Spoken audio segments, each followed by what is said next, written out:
The notes. It just says, ask him about the Batman movie, the new Batman movie. What I wanted to kind of take away, because I'm not judgmental.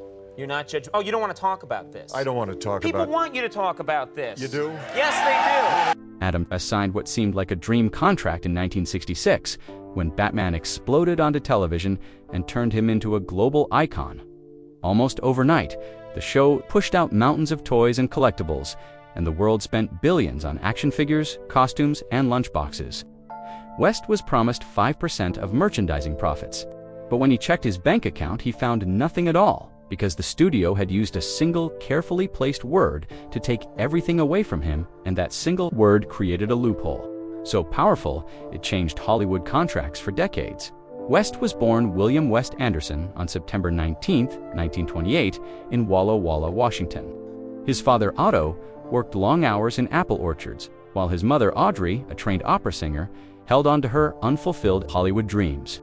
She was brilliant, creative, and unpredictable, and she passed down to Adam a hunger for attention and performance, even as she battled alcoholism and depression. When Adam was 10, he held a copy of Detective Comics number 27 and saw Batman for the first time. The dark figure on the cover gave him a sense of escape and mystery, and he acted out scenes in his backyard, believing heroes could be both brave and haunted.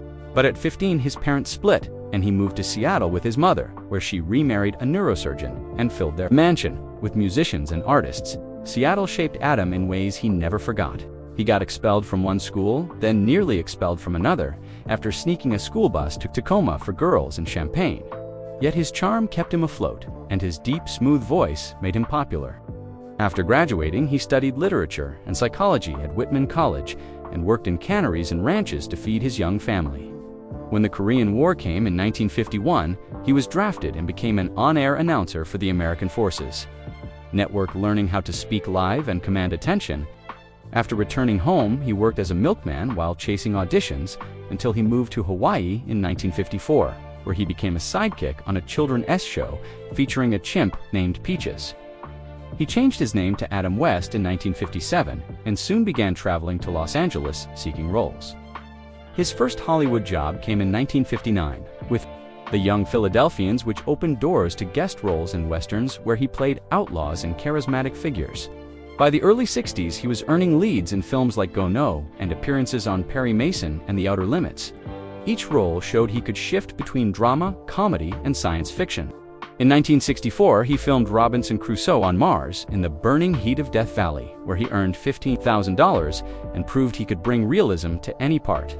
The next year, he acted in The Outlaws as Coming with the Three Stooges, then nearly became James Bond after Sean Connery. Stepped away, producers saw something unique in him, and in late 1965, he signed a 7-year deal to star as Batman, earning $350 per episode at first. The cow was heavy and filming was exhausting, but when Batman premiered in January 1966, it instantly became one of the most watched shows in America. Toys, merchandise, and collectibles filled stores, and by 1970, the Batman brand had generated $3.5 billion worldwide. But behind the scenes, something darker was happening.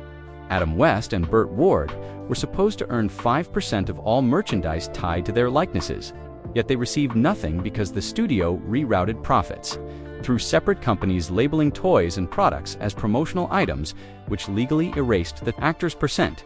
Even when the Screen Actors Guild called the system unethical, it was too late, and West discovered the truth only after leaked records appeared in 1968.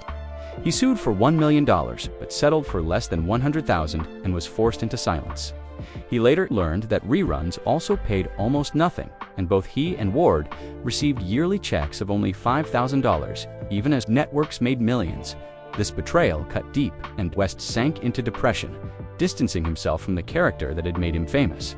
When Batman ended in 1968, he found that Hollywood had turned its back on him because he was too recognizable and too tied to the cape.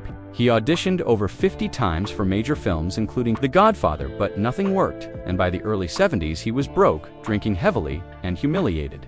On the set of Emergency in 1972, he was so drunk he could not remember lines, and he hit rock bottom his wife. Marcel stood by him and pushed him toward rehab after he crashed into a studio gate while intoxicated in 1974. He tried to rebuild his life, but the industry mocked him, and he was stuck doing parody roles that reminded him of his fall from grace. By 1980, he was exhausted and even suicidal, but Marcel again saved him, pushing him toward therapy, which slowly brought him back to stability.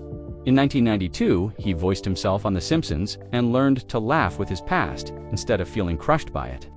Later, he became Mayor Adam West on Family Guy, where his bizarre and iconic one-liners revived his career, and by 2010, he was earning $50,000 per episode across more than 100 appearances. Children adored him for his voice roles on The Fairly Odd Parents and other shows, and fans celebrated him when he received his Hollywood Walk of Fame star in 2012. But behind the smiles, a silent battle was growing inside him. In early 2017, he was diagnosed with chronic lymphocytic leukemia, which he kept private until the final weeks of his life. On June 9, 2017, Adam West passed away at 88, surrounded by his wife and 6 children. His final whispered words were to the bat pole. After his death, the bat signal lit up Los Angeles City Hall, and millions around the world honored him. Yet a painful truth surfaced.